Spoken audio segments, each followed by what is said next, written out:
Il existe un pays où la glace n'a rien de froid. Un pays où les nuits sont si longues qu'elles changent les gens. Un pays où l'amour, le désir et la liberté s'entremêlent comme s'ils faisaient partie du paysage. Un pays dont on dit, en riant mais pas seulement, que le S310e y serait presque un sport national. Mais derrière cette image amusante, se cache une vérité plus étrange, plus profonde. Une vérité que personne ne vous raconte vraiment. Et tout commence dans un hôtel construit, entièrement de glace. On croit connaître la Suède. On croit comprendre ce pays propre, calme, organisé.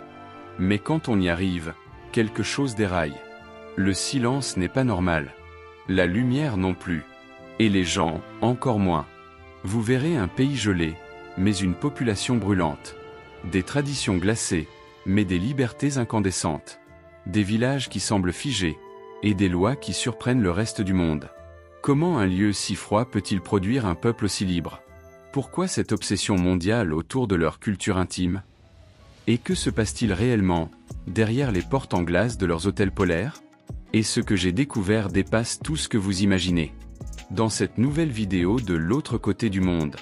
1. Contexte et découverte initiale. Tout commence à Jukkasjärvi, un minuscule village du nord de la Suède. À première vue, un point perdu au milieu de nulle part. Rien que de la neige. Des sapins immobiles. Une rivière gelée qui craque comme un vieux os sous la pression du froid. Le soleil disparaît à 3 heures de l'après-midi. L'air coupe la respiration. Et au milieu de cette blancheur, un géant se dresse. Un hôtel entièrement sculpté dans la glace, qui semble sortir d'un rêve ou d'un autre monde. En y entrant, j'ai compris que la Suède n'était pas seulement un pays, c'était une atmosphère. Une sensation étrange où la froideur des murs contrastait avec la chaleur des regards. Et c'est là qu'un guide m'a glissé, avec un sourire malicieux. Ici, on dit que le S310e est un sport national. Mais la vérité, elle est bien plus complexe que ça. Et à cet instant, j'ai senti que quelque chose se préparait. 2 traditions rares, tabous, rituels étonnants. La Suède n'est pas seulement un pays scandinave moderne, c'est un laboratoire humain, une société qui s'est construite sur la liberté et les contradictions. Dans certaines familles du Nord, existe encore une vieille tradition. Au cœur de l'hiver, les habitants se retrouvent dans une petite cabane chauffée au feu de bois, la bastu, la sauna. Ici, tout le monde se met à nu. Pas pour le désir, mais pour la vérité. C'est un lieu où les masques tombent, où l'on parle de tout, sans jugement. Un endroit où le corps n'est pas tabou. Une scène qui choque souvent les visiteurs étrangers, mais qui, pour eux, représente la pureté, la sincérité. Plus surprenant encore, certains villages ont conservé un rituel ancestral appelé isbad. On sort de la sauna brûlante, et l'on plonge dans un trou taillé dans la glace. Le choc thermique est brutal, mais les Suédois en parlent comme d'une renaissance, un moment où l'esprit s'ouvre, où le corps se réveille. Cette relation avec le froid, presque sensuelle, a forgé une culture qui valorise la proximité, la confiance, et une forme de liberté intime. Et c'est ainsi que le mythe du S310e sport national est né.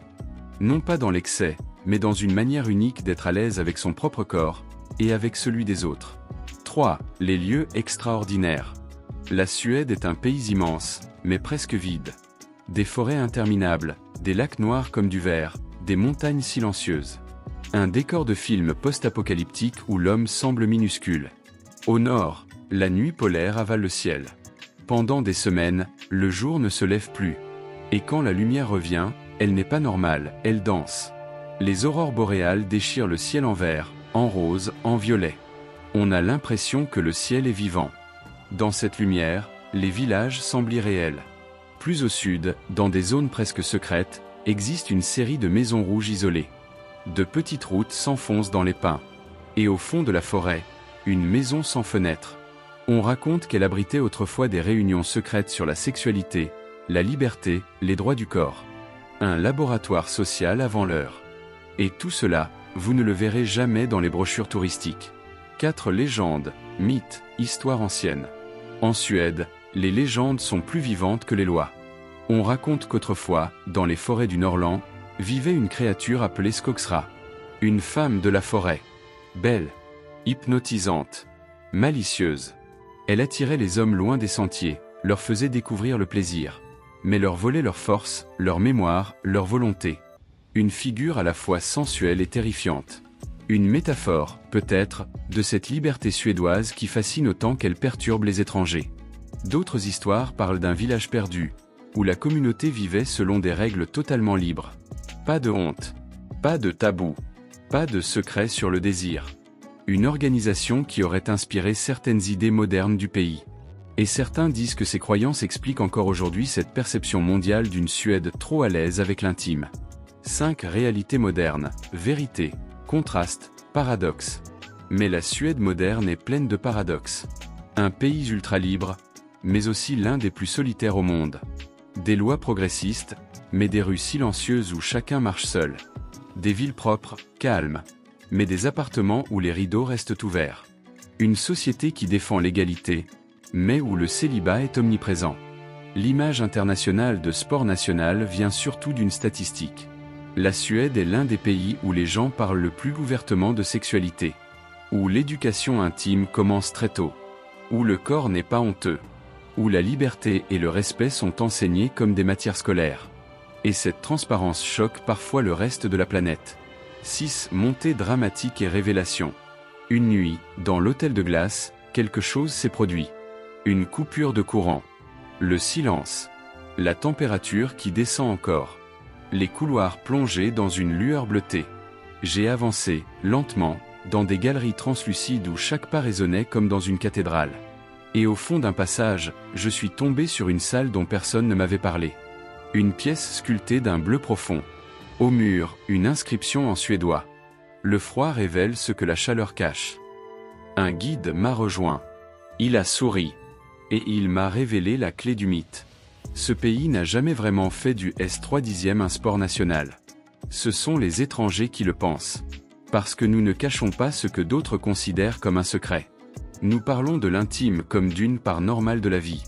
C'est ça, le vrai mystère. Ce n'est pas que nous en faisons trop. C'est que le reste du monde en parle trop peu. Ce soir-là, la Suède m'a semblé moins froide, mais infiniment plus profonde. La Suède est un paradoxe. Un pays où la glace recouvre tout, sauf les esprits. Un lieu où le froid fige le paysage, mais libère les gens. Un pays qui brille dans l'obscurité. Un pays où la liberté a pris une forme étrange, pure, presque fragile. Et peut-être que le vrai secret de la Suède, ce n'est pas la glace, ni les aurores, ni les mythes. C'est cette capacité à vivre sans honte, là où tant d'autres vivent dans la peur. Merci d'avoir voyagé de l'autre côté du monde. À bientôt pour une prochaine vidéo à travers le monde.